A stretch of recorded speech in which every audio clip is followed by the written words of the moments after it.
Welcome to CPAC Now, America Uncanceled. We have another great show for you today. We're going to be talking with ACU board member KT McFarland. Of course, she was in the Trump administration where she was Deputy National Security Advisor to President Trump. She worked for President Reagan. She's always a voice of foreign policy reason when you see her on television. And obviously, we want to talk to her about the latest on what's going on with this Russia-Ukraine struggle. Yeah, there's been a lot of development happening in this area, and I can't wait for you to dive in with KT on this. But I want to get your initial reaction, Matt, as to what we're seeing so far, which is that Russia's obviously moved in, hundreds of thousands of troops right near Ukraine. Biden is now saying, I can't get the Americans out of of our embassies that are in Ukraine. Putin is getting his people out of Ukraine in the embassies. So obviously we've seen Putin in this very empowered position where it seems to me like he's holding all the cards. What do you think? You know, I recall Donald Trump's kind of intimating a couple times. I'm sure you heard this as you were working for him in the White House, but he knew that people thought that he was, sometimes he'd even use the word crazy, like, he was out of the box. They didn't quite know what to make of Donald Trump. And he was he was so savvy that he realized that there was a real benefit to America for that. Like, who's really going to take Donald Trump on when they don't know what Donald Trump might do? The problem with Joe Biden is the opposite, right? Which is the dictators around the world, whether it's Xi or Putin or these others, have talked to Joe Biden. He's clearly in this diminished state. And I think, sadly, they feel like they can have their way with America. Like, what are we really going to do about it? And the problem when you have projected weakness, you get more conflicts. And that's what Ronald Reagan taught us. He taught us the opposite, like project strength, spend a lot of money in the military, be ready to use your military, say a few aggressive things, and have something to back it up with. And for the Biden administration, all they do is bow down to the Nobel Peace Prize crowd, to the UN. What dictator would be afraid of the Biden administration or Tony Blinken or the rest of these people? And I don't like saying it because I want them to fear us, but I don't think they do. Yeah, it's weak diplomacy. It's a weak stance, I think, that the Biden administration is taking.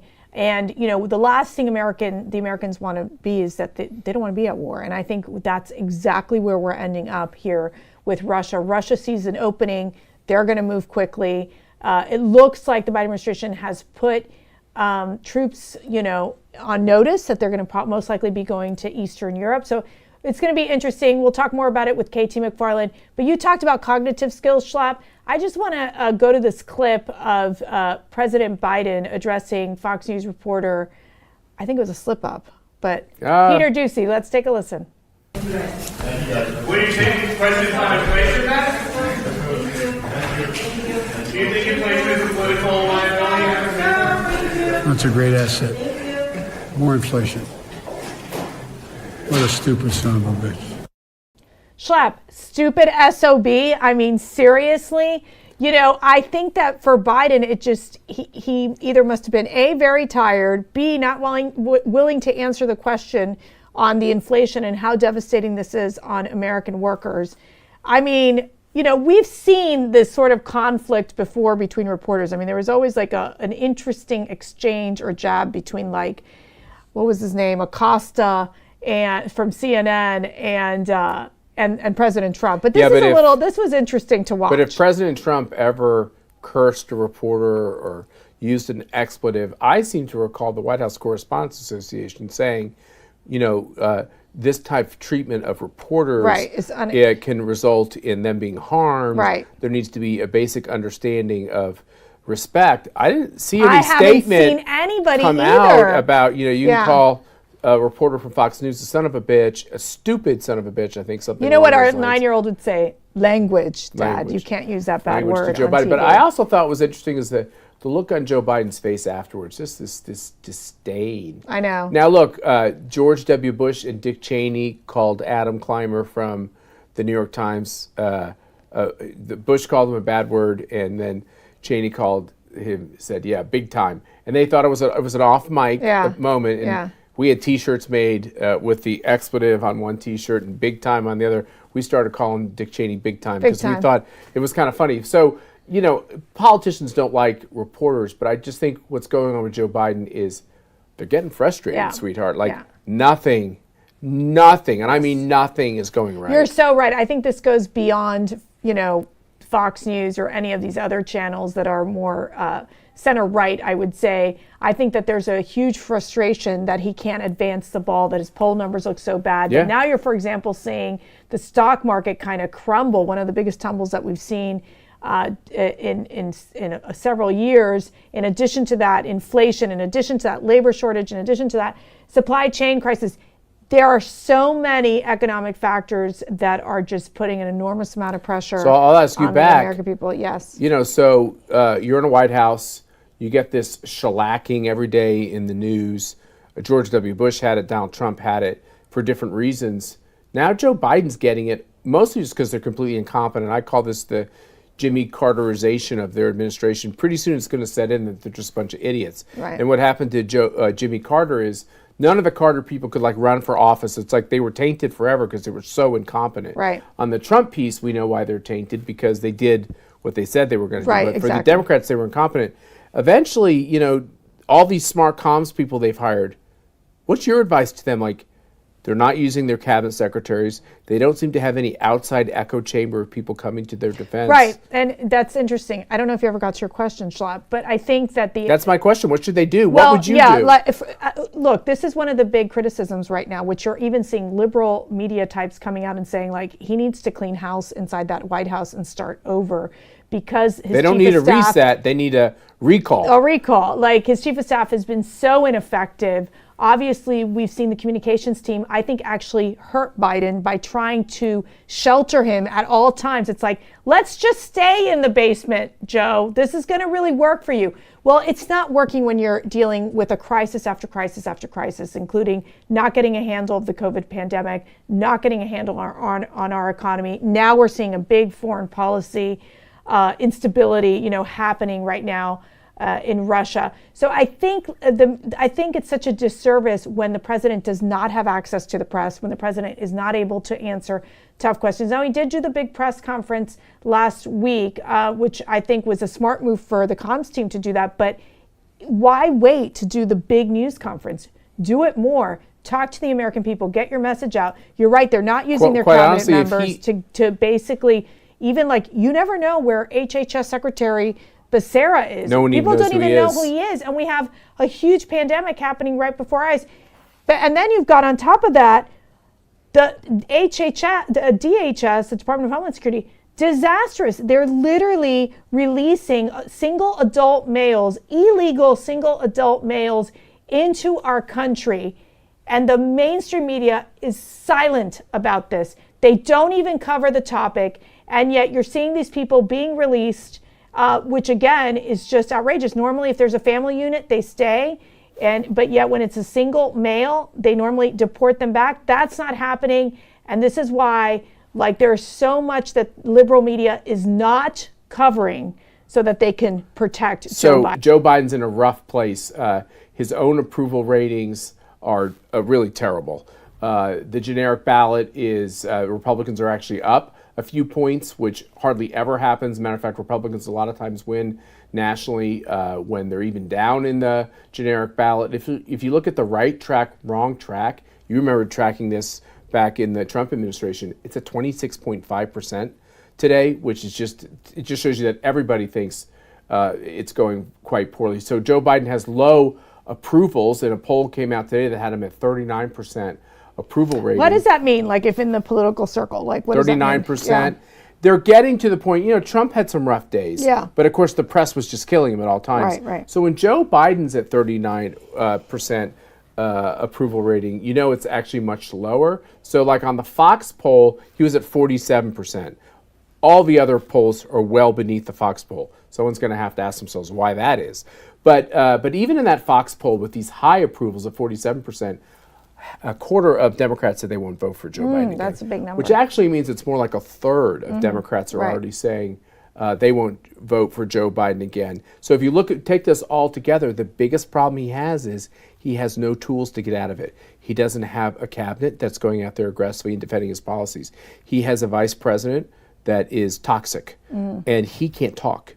So I really don't see what they do to get out of this hole they're in. Right. Well, and I just want to talk about one more topic before we move on and before we have the great interview with KT McFarland. But our team, our CPAC team, was on the ground last week at the March for Life. We actually had our daughters were there as well.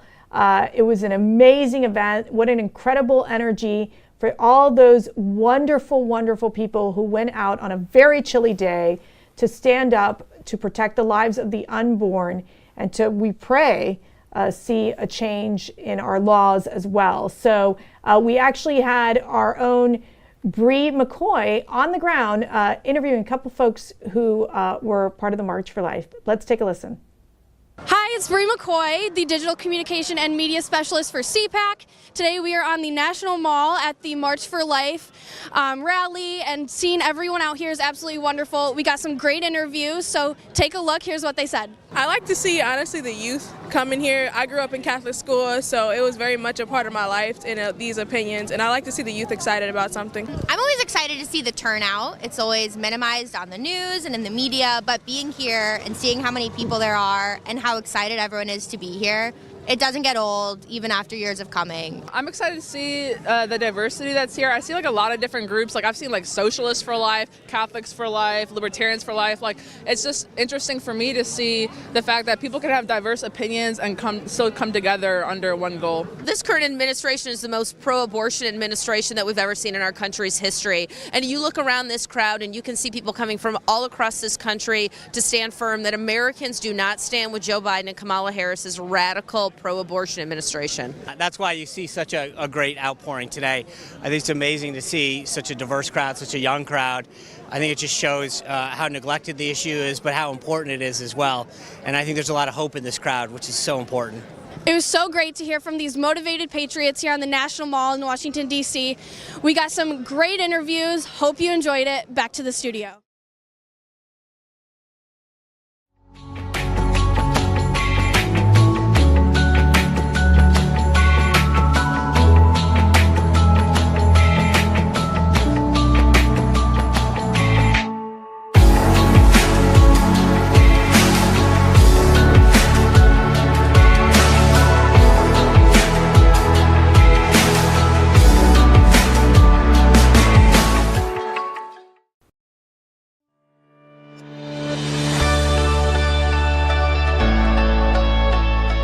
Hey everyone, this is Matt Schlapp with CPAC, and it's my privilege to tell you that we've got a very important project that we have just announced, the First Amendment Fund. It's a brand new fund that we've created through our criminal justice reform efforts to raise money to take care of you, Americans who are being canceled and desecrated out there around the country. We know it just happened in Virginia, where parents were called domestic terrorists by the Biden administration, where people who just want to express their political views are canceled left and right. Now we have this terrible specter of a vaccine mandate where you can lose your job or be prevented from going to a restaurant or go to school according to your vaccination status. These are all the things that are happening in this country that are making people realize that America is in a fight to defend the principles that have made her great. If you want to be involved in this important effort, please go to conservative.org, click the link for the First Amendment Fund. Please donate to this C3 to help these victims across the country, including those who are just involved in politics, to make sure they have the legal representation they need to be able to live their great American life.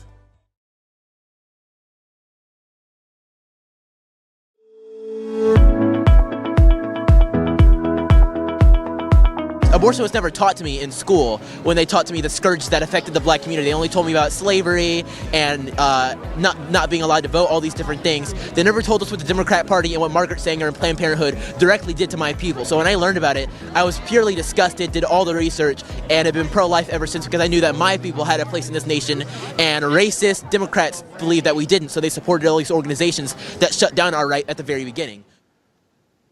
Well, it was great to see our team out there on the streets of Washington, D.C. There were a lot of protests over the last couple of days. We had the protests against the vaccine mandate, which, thank God, the Supreme Court stepped in and really gave a death blow to, and I think the Biden administration has even pulled back on it through its executive order. And we also had those great kids, including my kids, marching for life. And thank you to all the ACU staff with those great conversations they had on the streets of Washington, D.C. And now we're joined, as we promised, by one of our board members, one of our senior fellows, former Deputy National Security Advisor to President Trump, foreign policy expert, KT McFarland. KT, thanks for joining us again. It's always a pleasure to be with my buddies at CPAC. We love that. We're going to see you in Orlando, which is now just a month away. And who would have thought that CPAC Florida is going to be, tension-ridden with not just bare shelves and socialism and a president that doesn't seem up to the job, but real scary national security questions. Yeah, I think that the end of February, remember, is when the Beijing Olympics are. Putin's going to those Beijing Olympics. I think he's going to make a move on Ukraine, either right before or right after. And I think after Putin makes his Ukraine move, I think China makes its Taiwan move. So couldn't be a better place to be than CPAC and learn all about it. Wow, and we're going to have other great experts there as well. I think we're going to have to spend a lot of time talking about these things. You've just said a lot, which actually, is it's very alarming. But let's start with Russia, Ukraine, Putin's view of what he can do vis-a-vis Biden. What is the latest on what you think Vladimir Putin's thinking about Ukraine? I think he's got a range of options, and it's up to him what to do. He could do everything from a minimal option, which is just to sort of put in his pocket what he's already got, which is Ukraine looks destabilized, Ukraine looks separated from Europe, Ukraine looks very unlikely to join NATO at this point. He could do a middle option, which is to have a coup, sort of force a coup in the Ukrainian government. He could send in troops along with that, with what's called a false flag operation. And then at the greatest extreme, he could send the tanks across the border and take the whole darn thing. I don't think he's going to do that because that's kind of risky to have to fight the Ukrainians. My guess is he now goes for that middle option. I think you'll see a coup in Ukraine probably in the next couple of weeks. And then the Russians will put in a very pro-Russian president who will be taking his orders from Moscow. So Ukraine is going to fall under Russian domination one way or another within a couple months. So you were there when the Reagan administration projected this policy, which was more than a slogan, but peace through strength, which we've talked about on this show a number of times. What's the corollary of that when you've projected weakness? President Reagan and certainly President Trump understood that same thing, that if you look weak, if you look like you'll be pushed around, you are going to get pushed around, particularly by countries who want to claim a new position for themselves in the world. In this case, it's China. In this case, it's Russia. So what I do is I go back and look at how did President Reagan set things up to win the Cold War? Well, he didn't want to win the Cold War by fighting the Cold War. He didn't want to go to have a hot war. On the other hand, he didn't want appeasement. He wanted peace through strength. But the strength was not just military strength. It was economic strength, diplomatic strength, political strength. And so what President Reagan did was he realized that the vulnerability Russia had then and continues to have is oil and energy. If Russia if there are high oil prices in the world, Russia's rich because it exports energy, oil and natural gas. Nobody buys Russian cars, right? People buy Russian energy, oil and natural gas. Price of gas high. What happens? Russia's rich. Price of gas goes down. Russia's broke. Can't even pay for its own. Can't even keep the lights on. So President Reagan understood if you could drive the price of oil and natural gas down, you'd bankrupt Russia. And then nothing else was possible for the Russia. At the same time, you would use American technological superiority to really trump their position. That's how we won the Cold War. Now, fast forward to President Trump's administration, which I was part of. And as Deputy National Security Advisor, my job was to come up with the ideas. I was the ideas person. And the idea we had was that the United States, because it would become energy independent, we had the ability suddenly with fracked oil and natural gas. We could become energy independent. We could become an energy exporter. We would drive the price of energy down. That would bankrupt Russia, bankrupt Iran, and also put us in a very competitive economic position. So that's what we set out to do.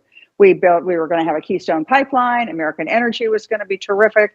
And we were going to be in a position in Europe, certainly in Europe, to really supplant Russia as the main energy supplier of Europe and of Germany. But what happened? President Biden canceled it all. And so what happened? Predictably, what happened? Price of oil and natural gas went way up. German dependency on Russia went way up. Inflation in the United States went way up.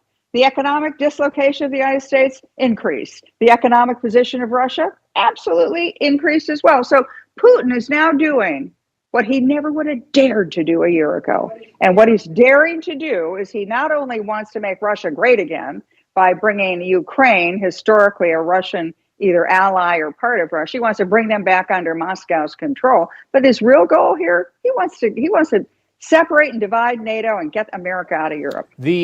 But back on this question about Biden. So he's clearly projected weakness just even on how he comports himself. And nobody's rooting for him to look as foolish as he has because dictators and bad guys are watching him. But the facts are the facts. And it's not like his national security team has inspired a lot of confidence, especially after that disaster of leaving Americans behind and allies behind in Afghanistan. When the perception is that the American government is vacillating, is weak, when the president's not fully up to it, isn't the danger that we lurch into things to try to then overcompensate by looking strong, and that could really get us in a bad position? Or do you think the Biden administration will do everything possible just to avoid putting American boys and girls in harm's way?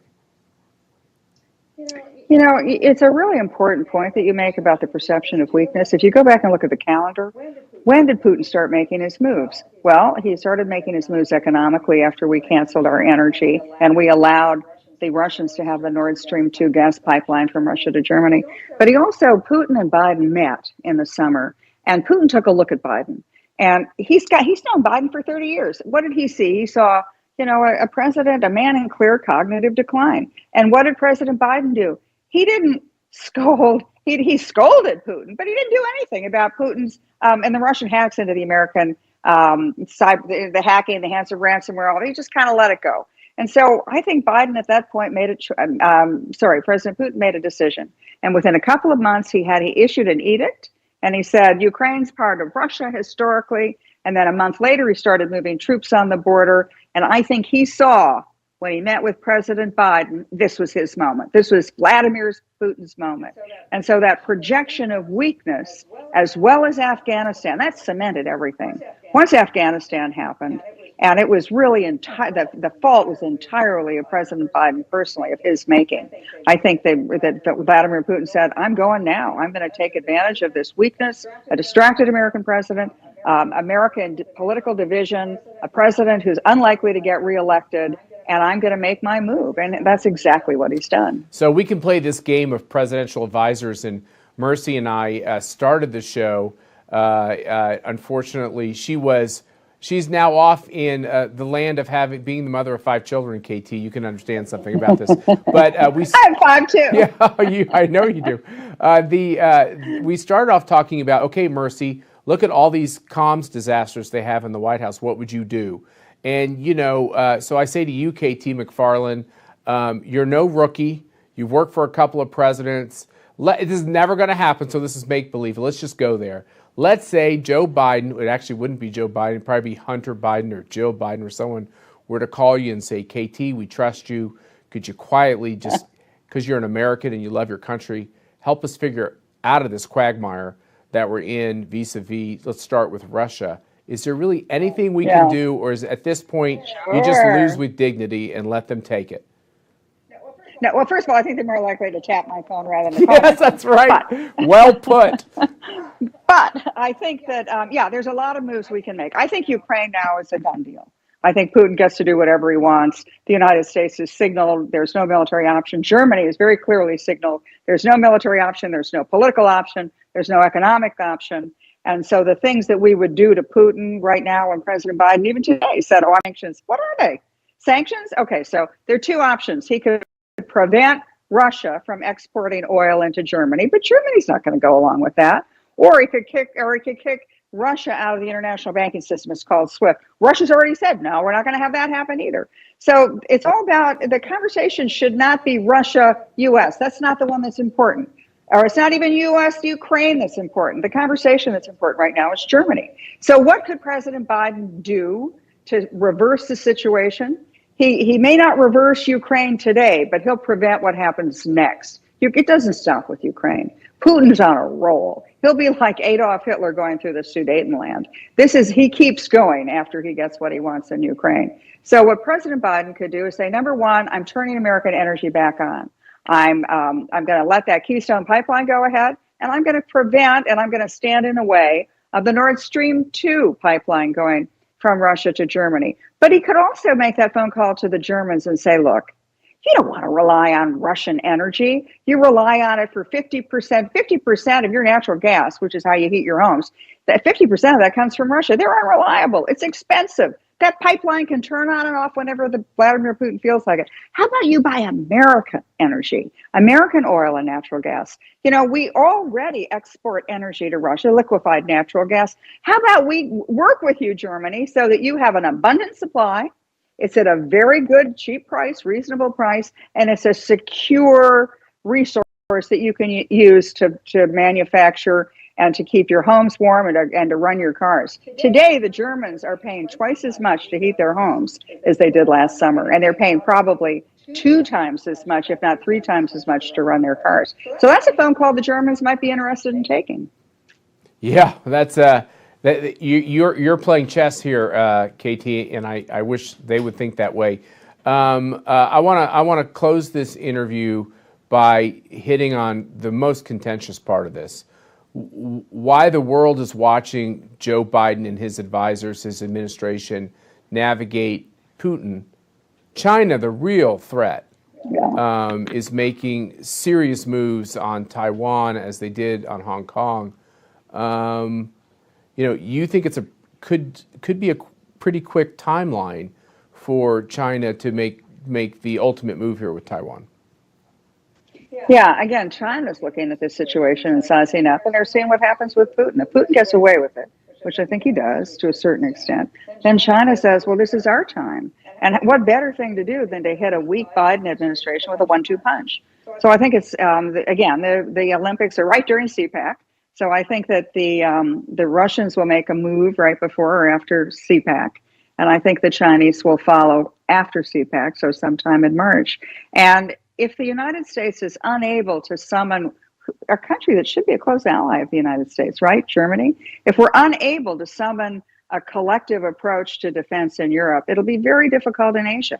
So I think the Chinese are looking. If they see that President Putin just pushes, and he pushes against a false wall, and Biden kind of collapses, makes a lot of really important statements, but doesn't do a darn thing, then I think the Chinese make their move. And that's the one that makes a difference for us. Oh, yeah. You know, Ukraine, that's important and all that, Europe, but what's really important is Asia. You want to know what Taiwan does? Taiwan makes the majority, like 95% of the world's microchips. You know, chips are in everything. It's everything from cars to sophisticated manufacturing and technology.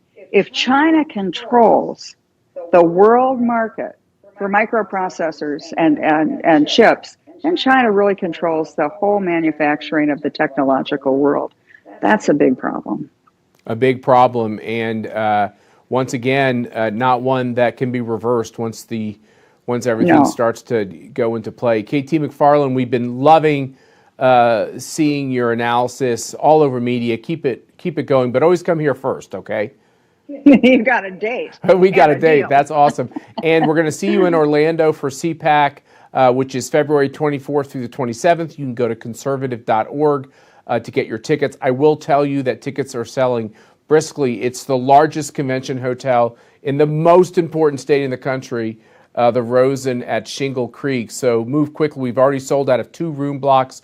We're now also getting room blocks in neighboring hotels, including the Westgate. So everyone needs to get up there and get your tickets. You're going to hear from wonderful people like KT McFarland, who is not just a smart person who knows a lot about foreign policy.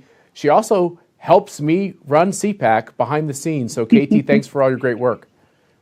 Thank you, Matt. And I am very excited that CPAC is going to put a lot of emphasis there on foreign policy and national security, but particularly on China. Thank you, KT McFarland, and thanks for watching CPAC Now, America Uncanceled. We'll be back with you tomorrow with another great show. You are not going to want to miss this one as we go into depth about all the lies that have been told to us on the government's plan on this virus, especially during the Biden regime. We'll see you then. Take care.